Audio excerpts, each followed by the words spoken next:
Crazy came to Washington, D.C. over the weekend. 60,000 people showed up to protest, which was organized and promoted by the Righty Talkers of America. The protesters claimed they were demonstrating against health care reform, that they were not going to be really bringing any tasteless signs the way they did. How about this one?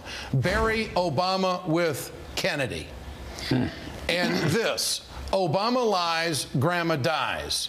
With the warning, remember 9/11, stop sinning, or something worse may happen.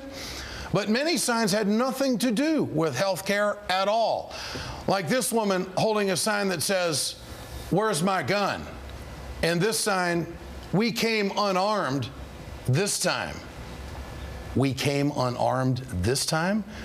Isn't that a direct threat? And it's got nothing to do with the health care debate in this country. Remember, these protesters, they were promoted by a guy who called the president, quote, a racist with a deep-seated hatred of white people. Our panel takes it on tonight here on The Ed Show. Joe Madison back with us, Gene Cummings, and Kevin Madden. Sooner or later, we got to get down to the brass tacks of some serious conversation. And I think lefties at times can go out of bounds. This was the out-of-bounds crowd this weekend, or am I reading that wrong? I think that that opponents of this movement, and it is a movement, I think they grossly underestimate the anxiety that people have here and how real it is. And that, yes, there are rhetorical extremes. There are rhetorical extremes on the left. There are rhetorical extremes on the right. If we were to judge every single protest by signs only, then a lot of them would be, judged very poorly. But there is an anxiety here that's not just about health care. I think the American public, and you see this in focus groups, you see it in polls, they are conflating everything right now. They see a lot of massive spending. They see a Congress, they see a Washington, D.C. mindset that is not in touch with the real problems that they're facing every single day, the real anxieties that they have. And they don't feel that there's a real solution-oriented approach. And instead, what they're seeing is just, again, this maintenance of the status quo here in Washington. And I think they're going to blame Republicans and Democrats right now. The problem for Democrats, there just happens to be more of you guys. Joe, what was your take on this? Oh, I am so angry at what happened. Let me tell you one of the things. Dorothy Height, just a beautiful woman. Black family reunion was the same weekend. These signs went walking through the middle of that black family reunion. These were families that were down there talking about health care, education, as benign as you can get.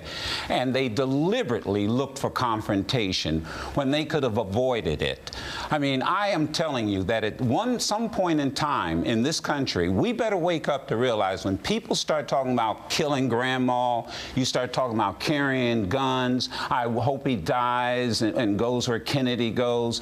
We as communicators have a responsibility to realize that there are wackos out there, and that they will take this as a message. You already have a president who has received 400 times more death threats than any president in the history of this country. This is total irresponsibility on the part of people that I'm ashamed to say are part of my business in talk radio. Gene, how does the White House play this? Ignore it?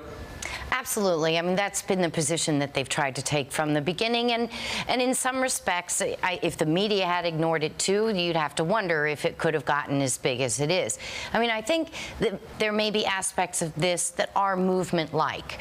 But the risk for the Republicans is that nobody is really trying to harness or control that movement. There's no indication whether anybody actually can. The Republican Party is silent on a lot of this. Some of this is very viral. They don't draw the line at all saying, hey, come on, don't knock off the signs. This is about health care reform. I mean, this was Dick Armey's thing. I mean, he was a former leader in the Republican Party, and these are the people that he's ginned up to come to Washington and do this kind of stuff. I think that we probably try to simplify it too much by saying who owns it, and that that well, it was talk his show organization. His organization. His organizations are involved in it. But there is one of the things I was struck by how many of these people were talking about how it's an organic movement, that they're not being told to come here by anybody. Oh, they are being told. Yeah. I mean, we knew the location. When it's against you, it's astroturfing. When it's for you, it's organized, grassroots, effectiveness, ground-up organizing. So, I mean, if, you know... It's not astroturfing, though. I mean, these people are real. This is not some fake protest. Great panel discussion. Got to run. Earlier, I asked you what you thought of the public option. Was it dead? 17% of you said yes. 83% of you said no. You got confidence it's still alive. I like that. That's the Ed Show. I'm Ed Schultz. For more Hardball coming up with Chris Matthews starting right now.